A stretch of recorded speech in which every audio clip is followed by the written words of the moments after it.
3 o'clock, we're going to be making way for the Young and Free Drive with Anele and Bongiwe Mahlaba. But right now we have our meta in hand, which is speaking to the aviation lady Ntombi. So, Brother Jack, man, like you, as we were saying off air, that with people like this, you always have this too many questions. Like I'm sure that even now, like we have a lot of listeners who are asking themselves, like I hate when people say other questions are stupid. Like I don't want people asking questions like it's a stupid question. It's a question where you like and more often than not, when you find people asking those questions, it's where you get the best answers. So for you, like as someone who's in aviation, which of those questions would you encourage people to ask for them to be able to know more about aviation? You should ask where to start, like that first question that they asked, and you should also ask how much. I think money is very important to bring up, and then after the follow-up to how much is how can I get there? How can I get sponsorship? Where can I go? Who do I talk to? Who can assist me? Can I get a mentor? Can I get somebody who's done this before? So yeah. All right, so we just have someone walking into the studio right now, which is so exciting, joining us right now. So, Brother Jack, you can. Yeah, let's carry on with the big question at hand and say, look, we're talking about aviation. I mean, what entrepreneurship opportunities are there if you are a pilot and you get your own career in aviation? Where can you go to become a private pilot and create opportunities for yourself? My sister, before you just answer the question, can you just introduce yourself, tell us who you are, where you're from? My name is Mpoma Fokeng. I was raised in Joburg, actually. Stayed here my whole life. Your question was, where can you go for training?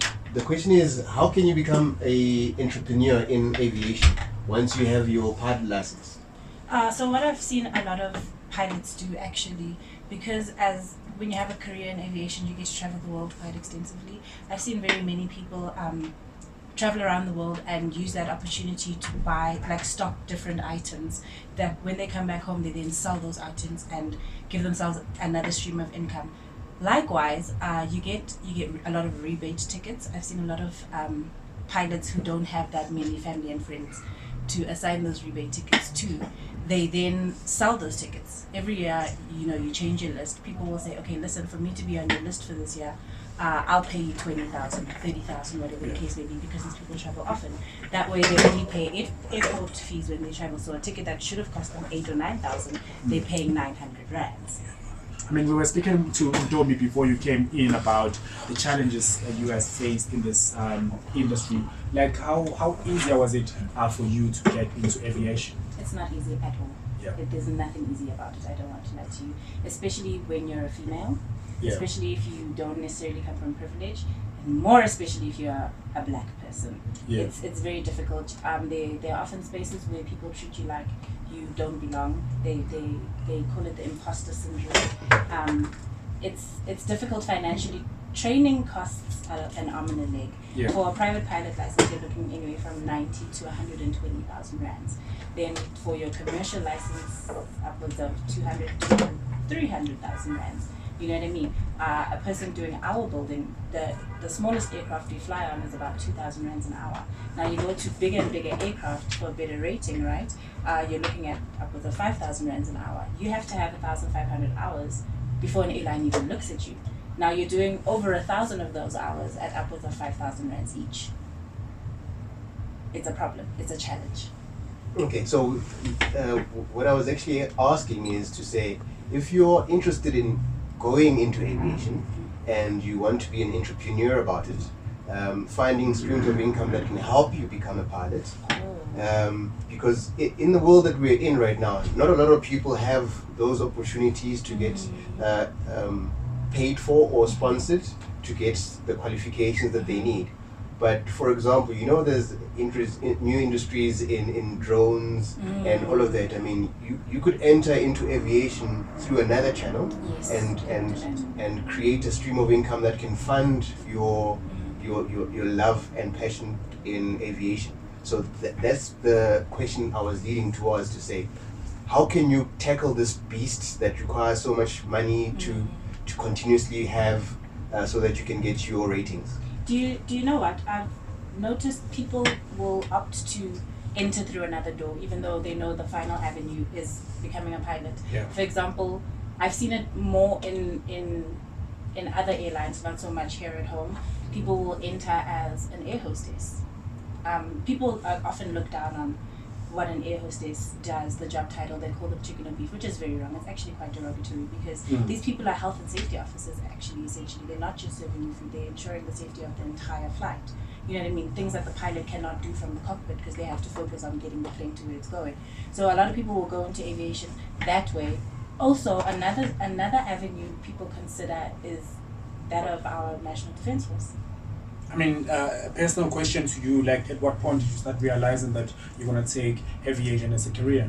I was quite young. I'm from a family that does everything together. Yeah. So my dad traveled a lot when I was a kid, and every time he traveled, we'd all go to the airport, and I wasn't there for the goodbye. I wanted to get to that big window so I could see all the nice, pretty planes. Yeah. I was sure quite young. Then when we had, our projects in grade 11 to say, do your job shadowing, because now you're looking at careers. I went to the Air Force Base in Waterkloof. I mean, and I spent the weekend there, and I was sure. This question goes to both of you guys. Had you not been a pilot, what would you have been?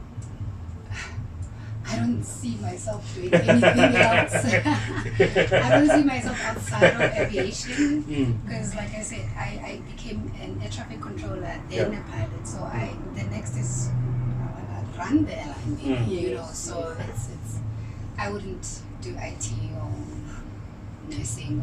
My other option was a sports journalist. Actually. Wow, we actually had a sport journalist like at 1 o'clock in Jabulo Ngiti. Do you know Jabulo? So she was here, he was here like before you guys got in. The love for sport then for you.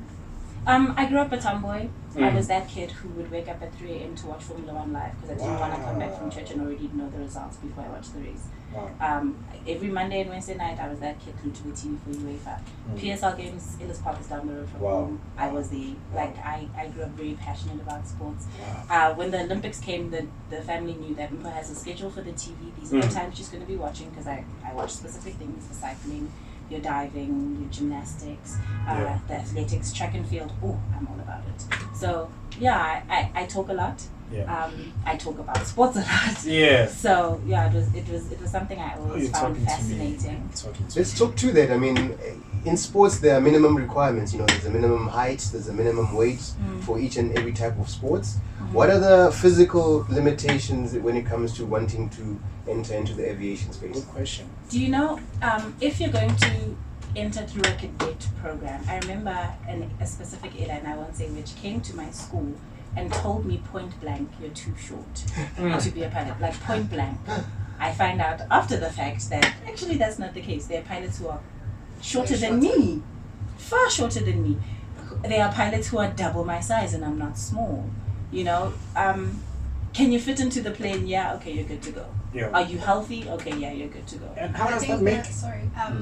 you need to be very healthy though, because Yeah, you do medicals, so Yeah. you need to be able. You need to take care of yourself if you want to be a pilot.